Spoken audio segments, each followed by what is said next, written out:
આમોદ તાલુકાના ગમણાત ગામમાં બરોડા સ્વરોજગાર વિકાસ તાલીમ સંસ્થા ભરૂચ દ્વારા પશુ ઉછેર તાલીમ યોજાઈ। ધારાસભ્ય ડીકે સ્વામી ઉદ્ઘાટન શિબિરમાં ખાસ ઉપસ્થિત રહ્યા। આમોદ તાલુકાના ગમણાત ગામે બરોડા સ્વરોજગાર વિકાસ તાલીમ સંસ્થા ભરૂચ દ્વારા પશુ ઉછેર ડેરીના તાલીમ શિબિરનું આયોજન કરવામાં આવ્યું હતું। તાલીમાર્થી શિબિરમાં મુખ્ય અતિથિ તરીકે જંબુસર વિધાનસભાના ધારાસભ્ય ડીકે સ્વામી ખાસ ઉપસ્થિત રહ્યા હતા।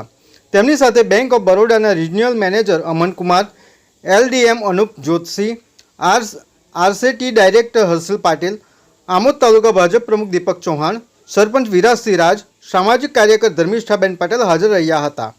ધારાસભ્ય ડીકે સ્વામીએ પ્રાસંગિક ઉદ્બોધન કરી તાલીમાર્થી ભાઈઓ બહેનોને સ્વરોજગાર મેળવી આગળ વધવા પ્રેરણા આપી હતી।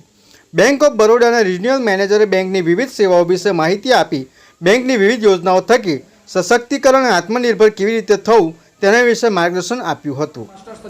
માસ્ટર ટ્રેનર સંજય પટેલ, બરોડા સ્વરોજગાર વિકાસ સંસ્થા અને મિનિસ્ટ્રી ઓફ રૂરલ ડેવલપમેન્ટ બંનેના સહયોગથી ગમણાત ગામની અંદર પશુ ઉછેરની લઘુ ઉદ્યમી 31 દિવસની ડેરીની તાલીમ ચાલુ છે, જેની અંદર અહીંયા જે બહેનો પશુપાલન કરે છે અથવા ભવિષ્યમાં કરશે, જેથી કરીને એમના પોતાના ઘર આંગણે પોતાની સ્વરોજગારી કરી શકે, ચોખ્ખા દૂધ ઉત્પાદન થઈ શકે, જેથી આવનારા આપણા ભવિષ્યના બાળકોને ચોખ્ખા દૂધ મળી શકે અને આપણું અર્થતંત્ર ઊંચું જાય, કારણ કે એ પોતે પોતાના ઘર આંગણે સ્વરોજગારી કરી શકે।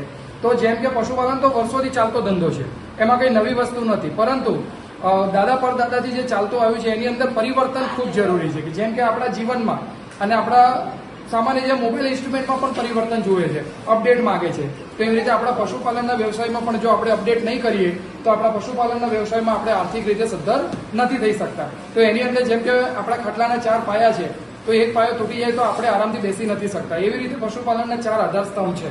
એક છે પશુ સંવર્ધન થકી જો આપણે આપણી ઓલાદો સુધારીશું તો આવતું ભવિષ્યની અંદર દૂધ ઉત્પાદન આપણને સારું આપી શકશે। બીજું છે પશુ રહેઠાણ, તો જો એને સારું રહેઠાણ મળશે તો એ આરામદાયક એનું જીવન જીવી શકશે અને વધારે દૂધ ઉત્પાદન આપી શકશે।